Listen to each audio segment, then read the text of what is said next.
This is Pope Celestine III. By the time he was elected Pope, he was already 81. And considering this was in 1191, that's really old. He wanted to abdicate in the December of 97, presumably to enjoy Christmas. However, the cardinals, who were unhappy of who he decided upon as his successor, told him that wasn't going to be an option.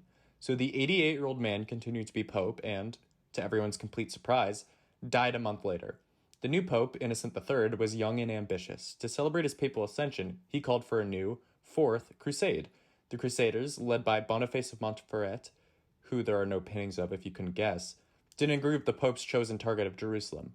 There had been a sort of been there, done that attitude considering the somewhat success of the Third Crusade. They wanted to, instead, attack the Nile Delta in Egypt, considered to be the most powerful region controlled by the Muslims. So the Crusaders talked to the Venetians about paying for a ferry across the Mediterranean. The Venetians, who were trading partners of the Ayyubid Sultanate who controlled Egypt, had no intention of attacking Egypt.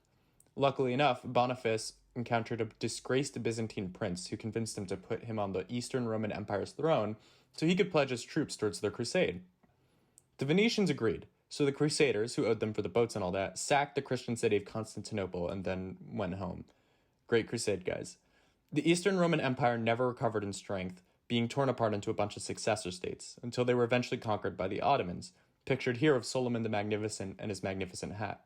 The Ottomans, renaming Constantinople to its commonly used nickname Istanbul, decided to close the incredibly important Strait of Bosphorus to the Western kingdoms, which was a huge problem because, how are you going to get your spices if you're the king of Spain now? So the Europeans eventually found a new, but much longer route underneath Africa. For most, this was fine enough, but some people wanted to see if they could figure out a faster route, considering how useful the Black Sea used to be in trading. So then along came this guy, who thought maybe if he sailed across the other side of the world, he could reach Asia faster. And then this happened, and then this happened. But it's pretty crazy, right, that Columbus only sailed across the ocean because of the new restrictions on trade routes, which happened because the Ottomans controlled Constantinople, which only happened because the Crusaders sacked the city, which only happened because Alexios gave it to them as a target because the Venetians didn't want to attack Egypt, because the Crusaders didn't want to attack Jerusalem, which was only up for discussion because of the new pope, who was only elected pope because Celestine III wasn't allowed to abdicate. Celestine III wanted to abdicate because it was Christmas, I guess. So why am I telling you all this? Well, I know what it's like to not want to work on the holidays. And I might not be the Pope or anything, but still, everything has consequences. Just food for thought.